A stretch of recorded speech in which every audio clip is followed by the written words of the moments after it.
శ్రీ సచిదానంద సమర్థ సద్గురు సాయినాథ్ మహారాజుకి జై. ముందుగా సాయి భక్తులందరికీ నమస్కారం అండి. వీడియో చూస్తున్న ప్రతి ఒక్కరిపైన ఆ సాయినాథుని ఆశీస్సులు ఉండాలని, బాబా గారి భక్తులందరూ ఎప్పుడూ కూడా ఆనందంగా సంతోషంగా వారి జీవితాన్ని గడపాలని మనస్ఫూర్తిగా కోరుకుంటూ ఈ వీడియో స్టార్ట్ చేస్తున్నాను ఫ్రెండ్స్.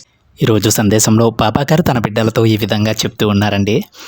బిడ్డ, బంగారం లాంటి నీ జీవితాన్ని నిలబెట్టే మాట ఒకటి చెబుతానమ్మా.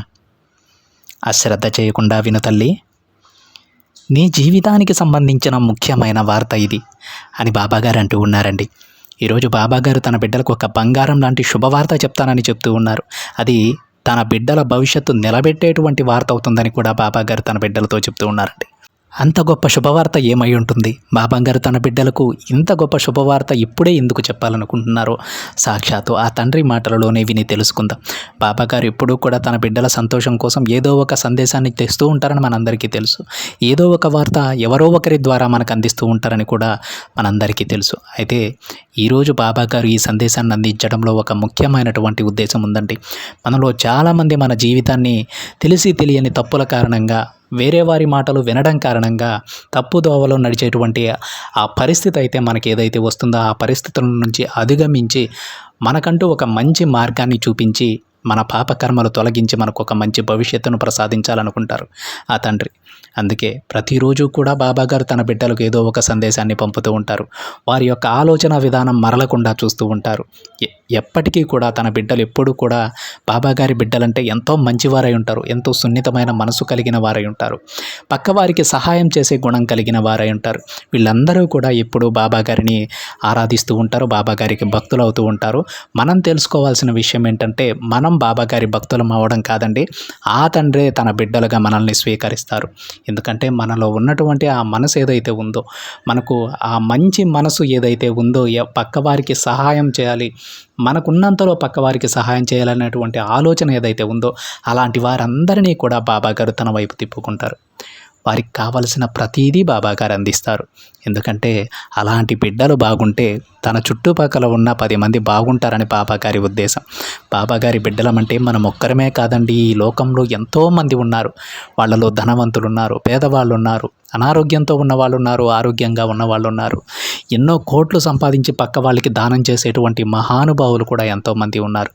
వీళ్ళలో ఒకరి ద్వారా మరొకరికి సహాయాన్ని అందించి, ఎవరైతే సహాయం పొందే స్థితిలో ఉంటారో ఆ బిడ్డలను అందరినీ కూడా ఒకవైపు ఉంచి, సహాయాన్ని అందించే స్థితిలో ఉన్న బిడ్డలను మరొక వైపు ఉంచి, వారి ద్వారా వీరికి సహాయం చేయించి అందరి జీవితాన్ని సంతోషంగా మారుస్తారు బాబాగారు.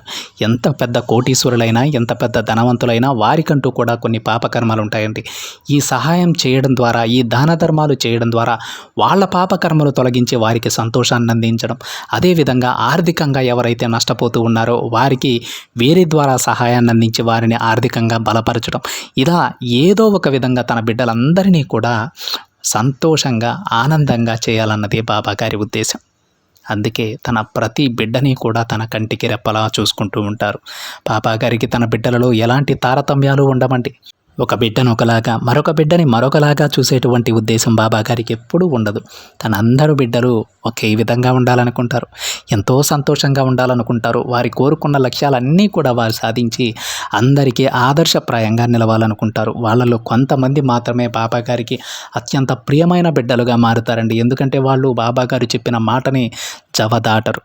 ఎప్పుడు కూడా మంచి మనసునే కలిగి ఉంటారు, మంచి ఆలోచనలే చేస్తూ ఉంటారు. ఎంత కష్టం వచ్చినా సరే వాళ్ళు తల వంచరండి. అలాంటి ధైర్యాన్ని కూడా బాబాగారే ప్రసాదిస్తారు. కానీ మనలో చాలామంది ఏం చేస్తూ ఉంటారంటే, మనకి ఏదైతే భయం ఉందో ఆ భయం అనేది బాబాగారు ఇచ్చిన ధైర్యాన్ని డామినేట్ చేస్తూ ఉంటుంది. బాబాగారి మాటలో మనం మర్చిపోతూ ఉంటాం. అప్పుడు ఆ భయం ఏం చేస్తుందంటే మనలో పుట్టి మనల్ని కిందకి పాతాళానికి తొక్కేస్తుందండి. కానీ బాబాగారి బిడ్డలలో ఎవరైతే బాబాగారి మాటలకే ఎక్కువ ప్రాధాన్యత ఇస్తారో వాళ్ళని అలాంటి భయాలు ఏమీ చేయలేవు. అలాంటి వాళ్ళు బాబాగారికి అత్యంత ప్రియమైన బిడ్డలుగా మారుతారు. వారు కోరుకున్న ప్రతిదీ వాళ్ళు సాధించుకుంటారు. ఇలాంటి మనస్తత్వాన్నే అందరి బిడ్డలు కలిగి ఉండాలని బాబాగారు ఆశిస్తారు. అందుకే ప్రతి ఒక్కరికి కూడా ప్రతిరోజు ఒక సందేశాన్ని పంపుతూ ఉంటారు. అది మనము వింటూ ఉంటాం, మరొకరు వింటూ ఉంటారు. ఎంతోమంది బాబాగారి భక్తులు తన సందేశాలను వింటూ ఉంటారు. కానీ ఆ సందేశాలను పాటించే వాళ్ళు కొంతమంది మాత్రమే ఉంటారండి. ఆ కొంతమంది మాత్రమే వారు కోరుకున్న ప్రతిదీ పొందగలుగుతారు. అది కొంచెం ఆలస్యమైనా సరే వారు ఓపికగా ఉంటారు, నిదానంగా ఉంటారు, వెయిట్ చేస్తూ ఉంటారు. బాబాగారు ఎప్పుడైతే ప్రసాదిస్తారో అప్పుడు దానిని తీసుకుని సంతృప్తి పడతారు. అంతేకాని నాకు అది కాలేదు, ఇది కాలేదు, అది కావాలి, ఇది కావాలని చెప్పేసి అత్యాశకు మాత్రం ఎప్పుడు పోరండి. వారికి బాబాగారు ఏదైతే ప్రసాదిస్తారో దానిని తీసుకొని ప్రశాంతంగా ఉంటారు. వారి దగ్గర లేని దానికోసం వాళ్ళు ప్రయత్నిస్తారే తప్ప దాని గురించి ఈర్షపడరు, ఎప్పుడూ కూడా బాధపడరు. అర్థమైందా బాబాగారి బిడ్డలలో ఉన్నటువంటి లక్షణాలు ఏమిటో? ఆయన ప్రతి ఒక్కరిని కూడా తన బిడ్డలుగా స్వీకరిస్తారు. కానీ బాబాగారి మాటలను ఎవరైతే విని ఆ విధంగా నడుచుకుంటూ ఉంటారో వారు బాబాగారికి అత్యంత ప్రీతికరమైనటువంటి బిడ్డలుగా మారుతారు. ప్రతి ఒక్క బాబా బిడ్డ కూడా బాబాగారికి ఎంతో దగ్గరవ్వాలని, ఆ తండ్రి ఆశీస్సులకు పాత్రులవ్వాలని, వారు వారి కుటుంబంతో పాటు ఎంతో సంతోషంగా ఉండాలని కోరుకుంటూ ఈ సందేశాన్ని అయితే స్టార్ట్ చేస్తున్నాను ఫ్రెండ్స్. తన బిడ్డలందరికీ కూడా బాబాగారు ఏం చెప్పాలనుకుంటున్నారో, ఎటువంటి సందేశం అందించాలనుకుంటున్నారో స్వయంగా ఆ తండ్రి మాటల్లోనే విందాం. బాబాగారు ఈ విధంగా చెప్తూ ఉన్నారండి. తల్లి, నేను నిన్ను మర్చిపోయానని, నీకు దూరంగా ఉన్నానని అనుకోకు. ఎందుకంటే నేను నిన్ను వదిలి ఎక్కడికి వెళ్ళలేదు. నువ్వు కూడా నన్ను దాటి ఒక్క అడుగు కూడా ముందుకు వేయలేవమ్మా. నా మాటలు మర్చిపోయావా తల్లి? నేను ఎప్పుడూ కూడా నా భక్తుల కోరికలు గుర్తుపెట్టుకొని మరీ నేను తీరుస్తూ ఉంటాను. ఎవరైతే నన్నే నమ్మి వారి మనసుని నా పాదాల దగ్గర ఉంచుతారో వారి కోరికలు, కష్టాలు అన్నీ నెరవేరుతాయి. వారి భక్తికి మెచ్చి నేను వారిని ఎల్లవేళలా కాపాడుకుంటూ ఉంటానమ్మా. నీకు కష్టం వచ్చినా, బాధ వచ్చినా ఈ ఒక్క పని చెయ్యి బిడ్డ. నీ బాబా చెప్పే ఈ ఒక్క పని చెయ్యి. అదేంటంటే, నీకు కష్టం వచ్చినప్పుడు, బాధ కలిగినప్పుడు అవన్నీ భగవంతునికి అప్పగించు. ఎందుకంటే వాటిని నువ్వు భరించలేవు. వాటిని తలుచుకొని ఆలోచిస్తూ ఉంటావు. ఎప్పుడైతే నీ కష్టాన్ని, బాధని భగవంతునికి అప్పగిస్తావో అప్పటి నుంచి వాటి గురించి నువ్వు ఆలోచించకు. వాటిని పూర్తిగా వదిలేసాయి. ఇక నీ జీవితం అంతా సంతోషమయమవుతుంది. కాబట్టి ఈ క్షణం నుంచి నీ ప్రతి సమస్య, ప్రతి దిగులు, నీ చుట్టూ ఉన్న ఆవేదన, ఆలోచనలు అన్నీ దేవుని దగ్గర పెట్టు. ఎందుకంటే నా బిడ్డవైన నీకు ఇవన్నీ తలుచుకుంటే భయం వేస్తుందమ్మా. ఏం చేయాలి అన్న ఆందోళన. ఇవన్నీ ఎందుకు తల్లి నీకు? అసలు నీకెందుకు భయం? నీ భయం అంతా నీ భవిష్యత్తు గురించేనా? దాని గురించేనా తల్లి నువ్వు ఆలోచిస్తూ ఉన్నావు? అయితే నీ బాబా మాట వినమ్మా. చూడు తల్లి, నీలో ఉన్న ఆ భయం నీ బంధాన్ని కూడా బాధ పెడుతుందని గుర్తుంచుకో. కాబట్టి ఏ పని చేయాలన్నా సరే ధైర్యంగా ఉండాలి, ధైర్యంగానే చేయాలి. ఆ పని చేయగలను అనే నమ్మకాన్ని నువ్వు పెంచుకోవాలి. ఒక విషయం నీ మనసులో ఉంచుకుని ఎందుకు తల్లి బాధపడుతూ ఉన్నావు? ఆ విషయం ఇతరులకు చెప్పాలన్నా భయమే.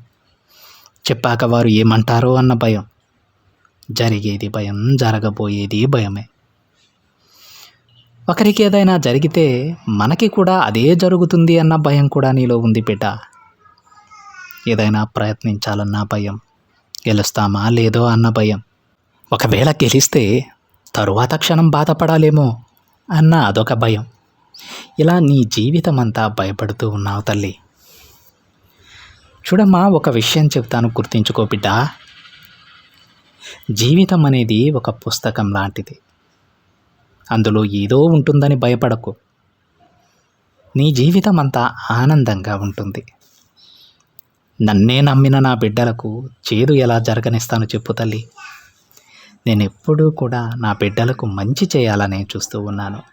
అందుకే నా సందేశాలను ప్రతిరోజు నా బిడ్డలకు పంపుతూ ఉన్నాను.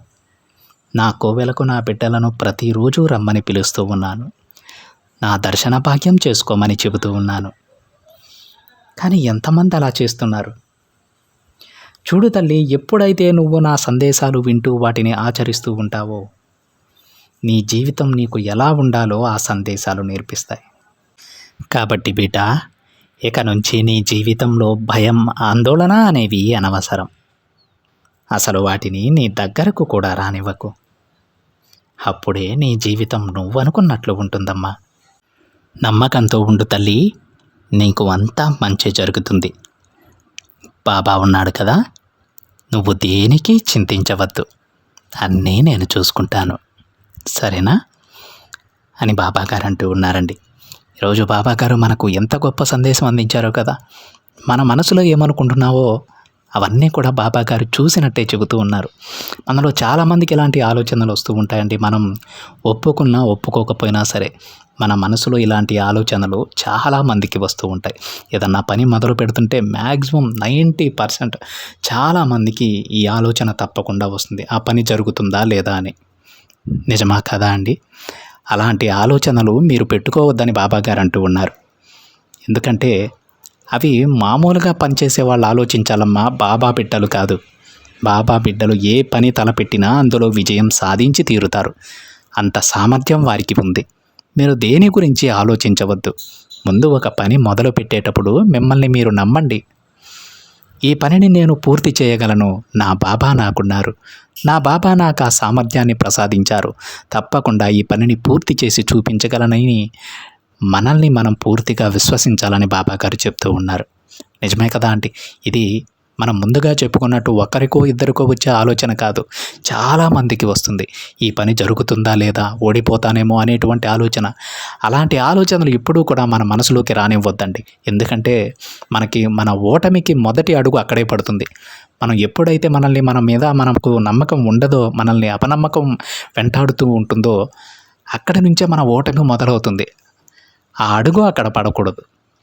నేను ఎలా అయినా సరే దీనిని సాధించి తీరుతాను, కొంచెం ఆలస్యం అవుతుందేమో, మనం అనుకున్న సమయానికి పూర్తి చేయలేకపోవచ్చేమో, కానీ తప్పకుండా దానిని పూర్తి చేస్తాం. ఒక పనిని పదే పదే చేస్తూ ఉంటే ఆ పని మనకు ఎంత సులువు అవుతుందంటే మనం చేసేంత కాదు, 10 మందికి నేర్పించేంత సులువు అవుతుంది. ఒక పనిని పదే పదే చేస్తూ ఉంటే వాళ్ళు ఎలా తయారవుతారంటే వర్కర్ నుండి ప్రొఫిషియంట్గా తయారవుతారు. అంటే పని చేసేవాడి నుంచి దానిలో లోపాలను కనిపెట్టేవాడిలాగా తయారవుతారు ఒక మనిషి. అర్థమైందా ఫ్రెండ్స్? అందుకే ఈరోజు బాబాగారు చెప్తూ ఉన్నారు, ఏదైనా పని చేసే ముందు మీ అనుమానాన్ని పక్కన పెట్టండి. దాంట్లో నేను గెలుస్తానా లేదా, ఓడిపోతానేమో అనేటువంటి ఈ ఆలోచనలు మీ దగ్గరకు రానివ్వద్దు. మీరన్నీ సాధించగలరు, మీకంత సామర్థ్యాన్ని ఇచ్చి నేను మిమ్మల్ని భూమి మీదకు పంపానమ్మా. మీరు దేని గురించి ఆలోచించవద్దు. మీరు ఏదైతే పనిని తలపెట్టుకున్నారో ఆ పనిని చేసుకుంటూ ముందుకు వెళ్ళండి, తప్పకుండా మీరు అందులో విజయం సాధిస్తారని తన బిడ్డలందరికీ కూడా ఈరోజు బాబాగారు చెప్తూ ఉన్నారు. మనం చెప్పుకున్నాం కదండి, ఖచ్చితంగా ఒక పనిని పదే పదే చేస్తూ ఉంటే మనం పని చేసే స్థాయి నుంచి దానిలో లోపాలను కనిపెట్టే స్థాయికి, దానిని కొత్త తరంగా మార్చుకునేటువంటి స్థాయికి కూడా మనం ఎదగవచ్చు. అందుకే ఈరోజు బాబాగారు తన ప్రతి బిడ్డకి చెప్తూ ఉన్నారండి, ఒకవేళ మీకు మీ మనసులో ఇలాంటి ఆలోచన ఉంటే దానిని ఇప్పుడే ఈ క్షణమే దానిని పక్కన పెట్టేయండి. మీరు సాధించగలరు అన్న నమ్మకాన్ని మీ మనసులో ఉంచుకోండి, తప్పకుండా మీకు శుభం జరుగుతుంది. ఈ తండ్రి ఆశీస్సులు ఎప్పుడూ నా బిడ్డలపై ఉంటాయని బాబాగారు చెప్తూ ఉన్నారు ఫ్రెండ్స్. అర్థమైందా అండి?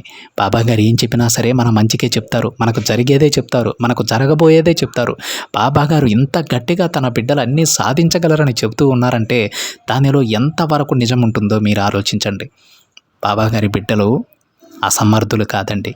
ప్రతి ఒక్క బాబా బిడ్డ కూడా ఎంతో సమర్థులు. ఏ పనినైనా సాధించుకోగలిగేటువంటి సమర్థులు బాబాగారి బిడ్డలు. మీలో ఉన్న ధైర్యాన్ని తట్టి లేపండి, మీలో ఉన్న సామర్థ్యాన్ని మీరు గుర్తించండి. అంతేకాని ప్రతి పనికి ఎవరికో దగ్గరకు వెళ్ళి చేయి చాపవద్దు.